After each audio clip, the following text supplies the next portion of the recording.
welcome to Stay Wavy TV. Enjoy and ride the wave. Welcome to Stay Wavy TV. Dude, it's your boy Wavy. Stay Wavy TV back at y'all with another WWE Smackdown review. Now, this episode of Smackdown last night, it was aight. You know what I'm saying? It was mid. You feel me? Like, it wasn't incredible. It wasn't, this is awesome. This is awesome. It was alright, you know what I'm saying? There was certain parts of SmackDown where I had to turn it off and go watch a basketball game real quick. But for the most part, compared to what we usually get, right? It was a pretty decent mid-episode of Friday Night SmackDown last night, right? But let me start off by saying this.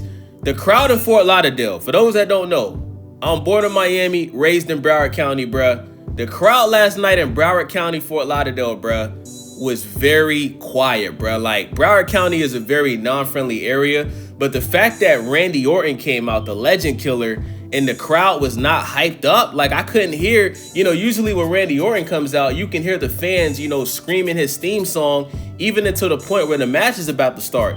That was not the case last night, bro. This crowd, for the most part last night, was dead. They really only got hyped up for Trick Williams, right? Which is, not surprised because Trick Williams is a future superstar. But goddamn, bro, you got to show some respect to Randy Orton. Now, somebody did tag me on Twitter and say that they were hyped up for Randy Orton. He did agree with me that the crowd wasn't as good as it should have been. But I told him, I said, listen, man, just because it was loud in person doesn't mean, like, on TV, bro, we didn't hear y'all get hype when Randy Orton came out for the main event last night, bro. And, it's Randy Orton, bro. You got to show the legend killer some respect. You know what I'm saying? So I take accountability for the crowd last night, y'all.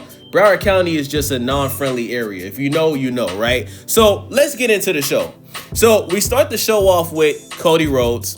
And Cody Rhodes does what he usually does. Well, what do you want to talk about, Fort Lauderdale? Do you want to talk about why my middle name is Raheem? Like, bro, Cody Rhodes, the fact that you said your nickname is Raheem because of your Johnson size, bro, during Black History Month, I will never forgive you for that, brother. I will never forgive you for that, bro. I'm going to always bring that up. So Jacob Fatu interrupts Cody Rhodes, and he basically says, Cody, even though I got issues with you, my main focus is on Drew McIntyre right now. You know what I'm saying? He wants all the smoke with Drew McIntyre, so he tells Drew McIntyre to come out. Drew McIntyre basically comes out in the crowd and says that Nick Aldis basically gave him the night off. And, he said Jacob Fatu is basically all bark, no bite. You know what I'm saying? So Jacob Fatu then runs towards Drew McIntyre. Nick Aldis in security stops him from doing anything. And then we end up moving on to the next match. But before this, backstage, Nick Aldis told Fatu how long it took both of them to get to the WWE. And Aldis said that he will give Fatu a match with Drew McIntyre, but he needs to be patient and he needs to wait. Let's move on. So this is where I turn the TV off, guys. Next, we have this very awkward backstage moment between Ilya Dragunov and Carmelo Hayes.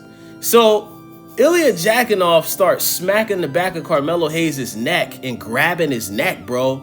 And the first thing I was thinking was, I know this is a promo and I know this is a work, but Carmelo Hayes, you're a grown-ass man. You're the United States champion. Why are you letting this jobber smack the back of your neck like that? Like, and he was smacking his neck hard, bro. And it got me so pissed off because I would never let no grown-ass man touch me like that, bro. And I see Carmelo Hayes' facial reaction, and Carmelo Hayes looked like he actually wanted to smack Ilya Dragunov. But he stood in character, took his hand off of the back of his neck very awkwardly, and basically told him, focus on your match. I'm going to focus on my match. And Ilya Dragunov wants a rematch with Carmelo Hayes for the 5th time, right? I don't want to see that, okay? So next, we have a match between Ilya Dragunov versus Tama Tonga. And long story short, Tama Tonga ends up winning the match. The MFT ends up coming out and jumping him. And then after they get done jumping him, the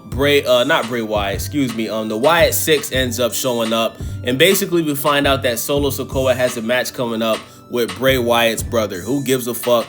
let's move on, bro. I'm so tired of the Wyatt Six, bro, and Uncle Howdy and all them, bro. Like, Alexa Bliss isn't even with the Wyatt Six anymore. They need to break that group up because they're all a bunch of jobbers. Listen, I love Bray Wyatt as a wrestler while he was alive, but we're not going to sit here and act like the Wyatt Six is cool. It's not. It's corny. It's annoying. It's played out. And we need to move on from this garbage. Let's just call it what it is, bro. At some point, we got to be honest, bro. We got to stop pretending like things are cool when they're not. It's not cool, okay?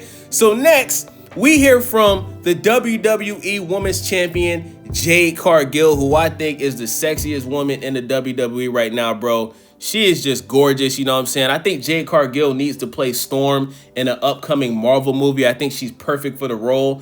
And listen, bro, to all of the Jade haters out there, because I know a few of y'all are watching this video and subscribe to this channel. Jade Cargill got a very loud pop last night from the crowd in Fort Lauderdale last night, man. Now, maybe this has a lot to do with the fact that Jade Cargill is from Florida, right? But she got a good pop from the crowd last night. And Jade Cargill cut a pretty damn good promo last night. To everybody out there saying, oh, Jade, she doesn't wrestle, she doesn't defend the title, she doesn't cut promos. She cut a damn good promo last night.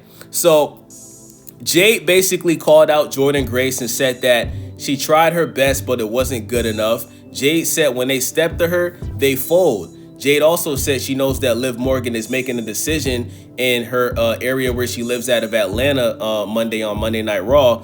And she said that she's going to pull up and she wants to hear Liv Morgan's decision face to face. So Jade said no matter who comes out of the Elimination Chamber, whether it's Charlotte, Io, Alexa, Tiffany, Nia, Rhea Ripley, at the end of the day, come to WrestleMania, Jade is still going to come out champion because she's still that beat, okay? Now that's how you cut a promo. Tiffany Stratton, Liv Morgan. It's Tiffy time. To all of you losers backstage, right? This is how you cut a promo as the women's champion. You see how she called out all of the top dogs? You see how she made it very clear that none of them are on her level, and she's not ducking no fades, bro. She called out everybody, including the woman that busted open her face on the steel steps, Nia Jax. She called out everybody and made it clear that whoever wants to get a title shot, she's not ducking no fades, man. So I want to make this clear, right? To all of the people that don't like Jade Cargill, why weren't y'all crying and complaining when Tiffy Time was champion? What did Tiffy Time do that was so much better than Jade Cargill? Because she was botching moves left and right. She cuts awful promos. Whenever you hear Tiffany Stratton on the mic, bro, like, bro, it's to a point wherever Tiffany Stratton shows up on any wrestling show, I don't care if it's Raw, Smackdown, PLE, I automatically change the channel. I swear to God. I don't watch any matches involving Tiffany Stratton. What promo did she ever cut that was good? Because she says the same thing every time. Hey guys, guess what time it is? It's Tiffy time. That's what you guys like? That's what you guys want to be your champion? The woman that literally injured herself doing her own finisher move outside of the ring, that's who y'all think is better than Jade Cargill? Or what about Liv Morgan? What does Liv Morgan do besides hey Dom, hey 30 Dom, did you miss me? What about that is better than Jade Cargill? Like, I'm telling y'all, bro, you fans, bro, y'all pick and choose who y'all want to hate on, bro. But keep crying, keep complaining. At the end of the day, bro, Jade Cargill is still the champion, and she's still that B word. So next, we had a very interesting women's elimination chamber match between Charlotte Flair, Kiana James, and Queen Nia Jax. Now, I'm going to be honest with y'all, man. I think me and most wrestling fans thought that Charlotte Flair was going to win this match because obviously she's the most accomplished and she's the best wrestler in this match, right? I personally wanted Nia Jax to win, but in my mind, I was like, there's no way they're going to let Charlotte Flair lose this match, right? There's no way. She just literally won the Royal Rumble like a year ago, right? But surprisingly, she lost this match. Now, there was a lot of botches in this match. Kiana James was botching left and right. She just looked awful in the ring last night, right? Nia Jax did what she usually did, right? By the way, Nia Jax is, I think that Nia Jax is trying her best not to injure people anymore, bro. Because lately, like when I watch Nia Jax's wrestling, bro, Like, she's moving so slow in the ring, and she makes her wrestling look so obviously fake, bro. And I think that she's doing that because after what she did to Jade Cargill, where she basically busted open Jade Cargill's face, I think that she's trying everything in her power to not injure anybody else. So long story short, Charlotte Flair really won this match last night, y'all. But the referee literally counted the 3, and Charlotte Flair didn't win the match. So long story short, Kiana James ends up winning this match with a fruit roll-up that was awful, by the way. Like I said, Kiana James is very green in the ring, but Kiana James won this match. I was happy for Kiana James because I do like Kiana James, but Kiana James, I don't think she's ready for this moment, bruh. You know what I'm saying? Does she need a win like this to catapult her career? Yes, but when you look at what she did in this match, it's obvious that she's not a good wrestler. Let's just call it what it is. Charlotte Flair and Nia Jax, they should have been the ones to win this match. So next, we have the worst match of the night, right? Obama Femi versus Kit Kat Williams Wilson, okay? Guys, this was a complete waste of time. When you have a talent like Obafemi, who is being compared to Brock Lesnar, you do not put wrestlers like that in a situation where you're making them look like a complete joke. And that's what Triple H did to Obafemi last night.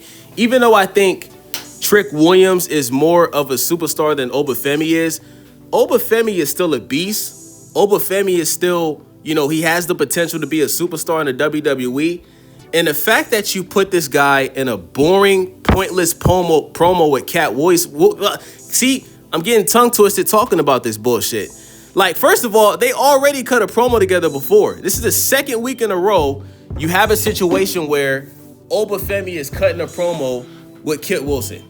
So basically, Kit Wilson comes out and reads a Shakespeare poem to Obama Femi to try to get Obama Femi to not beat him up. That's what it was last night, y'all. It wasn't funny. He didn't say anything that made you giggle, right? If you laughed at this promo last night, you don't know what funny is, okay? You clearly don't watch comedians. You don't know what funny is, bro. Because this wasn't funny. This was just cringy, okay? So long story short, Obama Femi beats up Kit Kat Wilson. It was a squash match. Let's move on, bro. Like, listen, bro. I think Obafemi would fit much better on Monday Night Raw. I don't like the fact that Obafemi keeps going to Raw and SmackDown back to back. Put him on Raw, put him in a match with Brock Lesnar, and let's book Obafemi how he's supposed to be booked, bro. Stop making Obafemi look like a loser. Come on, Triple H, you're better than this, bro. So next, this is where I turn the TV off, guys. We had a match between Tiffany Stratton versus Alba Fire, and as soon as I heard the theme song, it's Tiffy time, I changed the channel when I was watching the NBA basketball game. So Tiffany Stratton won the match. Who gives a crap? Let's move on. So next we have the co-main event between Damian Priest, Trick Williams, and Carmelo Hayes. And obviously I was going for my boy Trick Willie, Mr. Lemon Pepper Steppers. Let's talk about it. But when you look at the beginning of this match, it looked like Damian Priest was gonna win this match because for those that don't know, when Trick Williams and Carmelo Hayes were in NXT, they were tag team partners together. These guys got a lot of history together, right? Actually, before Carmelo Hayes moved up to the main roster, he lost his title to Trick Williams, okay? So in this match, there was a lot of trash talking and back and forth between Trick Williams and Carmelo Hayes. And I thought because these guys have so much history together, I thought Damian Priest was going to somehow finesse that situation and win the match. But long story short, Damian Priest ends up attempting to do his finisher on Carmelo Hayes. Trick Williams does the trick shot 2 times in a row on Damian Priest, and Trick Williams is going to the Elimination Chamber, man. So congratulations to Trick Williams. I hope Trick Williams wins the Elimination Chamber, and I hope Trick Williams is the one that takes that title from Drew McIntyre. So next we got Rhea Ripley versus Julia. This is another match that I just had no interest in, y'all. Long story short, Ripley took over with a kick while Julia was on the turnbuckle. Rhea hit a slam on Julia. Julia hit a head scissors and a running knee for a heel turn. Ripley headbutted Julia. Then Nia Jax basically pulled up a Last Legend. And long story short, the match ended in the disqualification. So Rhea Ripley ended up winning the match. Who gives a fuck? And after that, we got basically the main event between Aleister Black and Randy Orton. And Drew McIntyre, who was supposed to be taking the night off. And this is what I love about Drew McIntyre. So Drew McIntyre pulls up and he attacks Randy Orton, causing Randy Orton to get pinned by Aleister Black. Now, before this match started backstage, Aleister Black basically told Randy Orton that if he wants to win the Elimination Chamber, he's going to have to go back to punting people in the head. You guys remember when Randy Orton was punting everybody? Like he punted Vince McMahon. He was just ending everybody's career, bro. So Aleister Black basically told Randy Orton, like, bro, we want that Randy Orton back. We want you to turn heel and start punting people again. And Randy Orton said, I could beat you with this version of myself right now. So the fact that this match ended with Drew McIntyre basically attacking Randy Orton and causing him to get pinned by Aleister Black, it didn't make any sense. I would have liked Aleister Black to win this match on his own, and I think it would have been cool if Aleister Black would have punted Randy Orton to win this match. But that's not what happened because Triple H sucks at his job. So that was the episode of Friday Night SmackDown. I would give this episode of SmackDown a 5 out of 10. It was boring, it was mid, but it wasn't as bad as it usually is, y'all. So with that being said, it's your boy Wavy, Stay Wavy TV. Make sure y'all subscribe, thumbs up the video, leave a comment. I'm out. Welcome to Stay Wavy TV. Enjoy and ride the wave.